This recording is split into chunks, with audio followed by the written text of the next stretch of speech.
Good afternoon, ladies and gentlemen. Welcome back to another episode here on African Confessions. The following story that you are going to be listening to, it was sent to me by one of our admins. Strange things do happen in this world.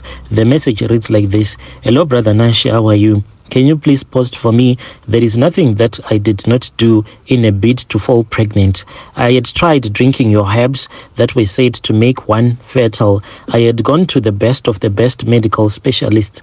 I had gone to what were termed the most powerful prophets in our country, the most powerful pastors, for them to pray for me, but nothing had materialized. I had gone to your prayer mountains to fast and ask God to open up my womb, but it was not to be. The family that I got married into was beginning to start asking your uncomfortable questions. Why was I not falling pregnant? When will I fall pregnant? Some had even accused me of marrying my husband for his money, which was not true, of course, despite going for fertility tests, and it was said that nothing was wrong with either of us. The specialists had said not to stress, it will happen when it happens. So when I heard that there was a powerful prophet, I had sneaked out of the house to witness the miracles for myself. My husband had said he loved me for what I was and that a baby was a blessing from the heavens. But still, I was not at peace.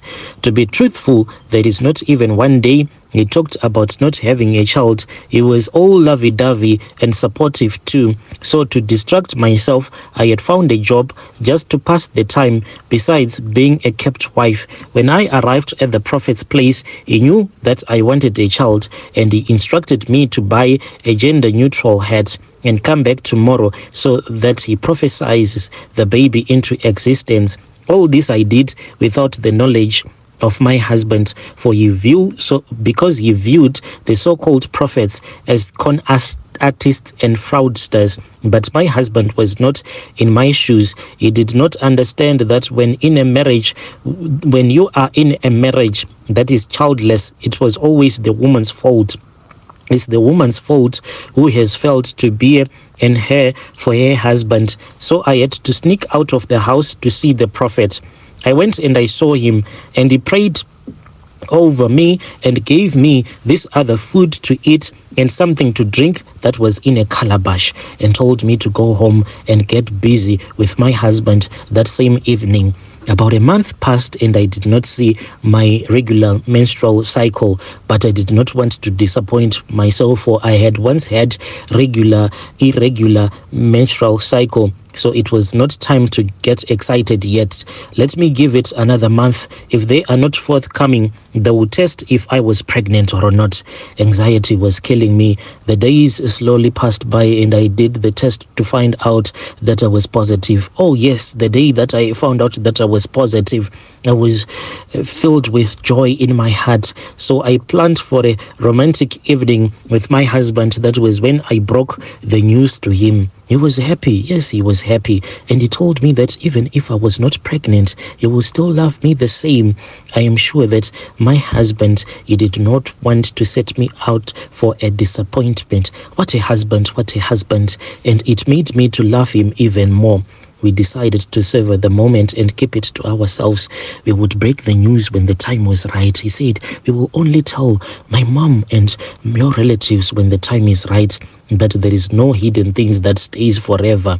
As the months went by, I began to show some people were happy that finally I would hold my baby, whilst some accused me of infidelity, of cheating on my husband in order to get a child. That was nonsense, of course, and I did not let it get to me as I was focused on a healthy pregnancy. My labor was seamless and I did not face any problems, and gave birth to a bouncing baby boy. I named the child Joy, for he had brought joy to us. When my maternity leave was over, I hired a nanny to look after Joy.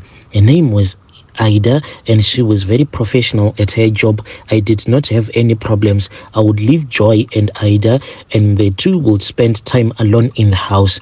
Time passed and Ida started noticing that eggs were disappearing in the house. eggs and uncooked meat. Did we have a thief suddenly in our midst? But how? Because we lived in a gated community with security systems, and it was nearly impossible to get in and out without any form of authorization. It's just food, I assured my maid I would replace when we went to do our weekly shopping. I knew that as for my maid, she was too honest to steal, so I had ruled out the thought of her stealing from me. One day, Ida called me frantically, saying that I should leave everything and rush at home once.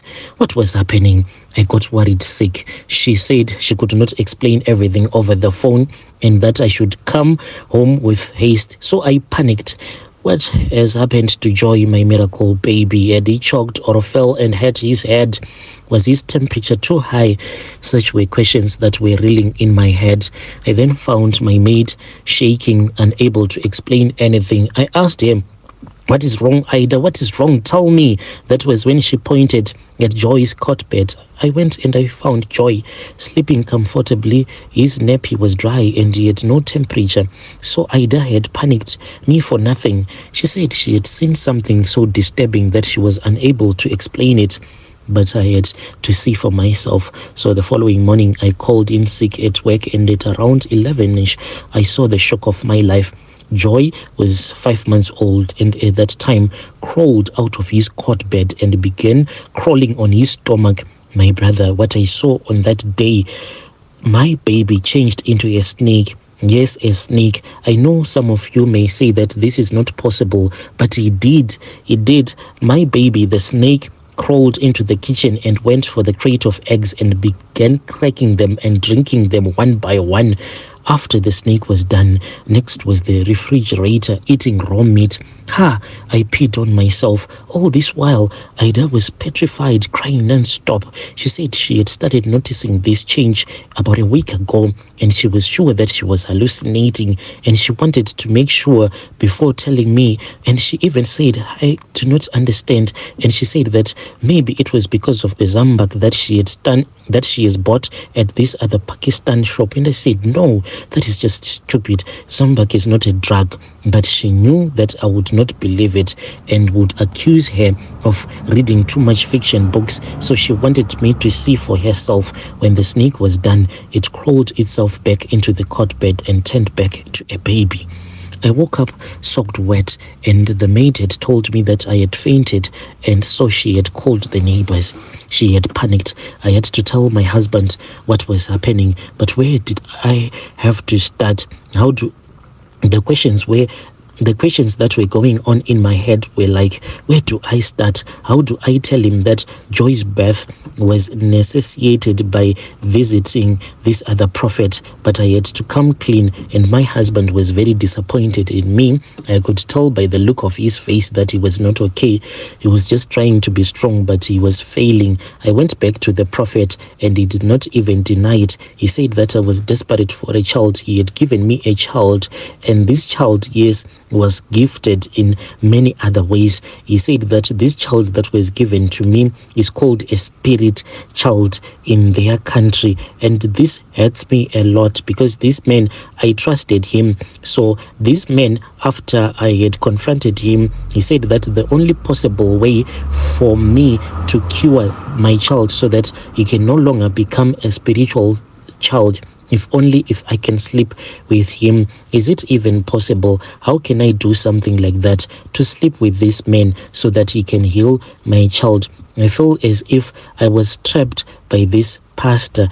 And what hurts me is that the trauma that I am facing and the trauma that I am making my husband to go through, even though he tries to be supportive, but I skipped the part to him of me sleeping with this prophet. And what hurts me now is that this pastor now has the audacity to regularly come to my office, and when he comes, he demands to see me. And this is really like embarrassing, and I do not know what to do anymore. I once spoke with some of my relatives about this issue, but my husband said that we should keep it as a secret. And my relative said that there is a ceremony that is supposed to be held, because when my father died, there was no ceremony that was held for him. So they said that maybe it is being caused by the restless spirit of my father. We need to direct him to our ancestors. So I do not know. I am confused. I know that my husband does not like this traditional healer stuff. I just want us to pray. But when I think of prayer, how can prayer solve this when prayer failed me in the first place? Because if God had sent his response to me in time, then I could have given birth. But I just went to this prophet because God, I felt as if he had failed me. Please, if you know any prophet in Zim that can assist me, I'll be willing to do whatever, just not sleeping with a man who is not my husband. That one, I have refused to do it.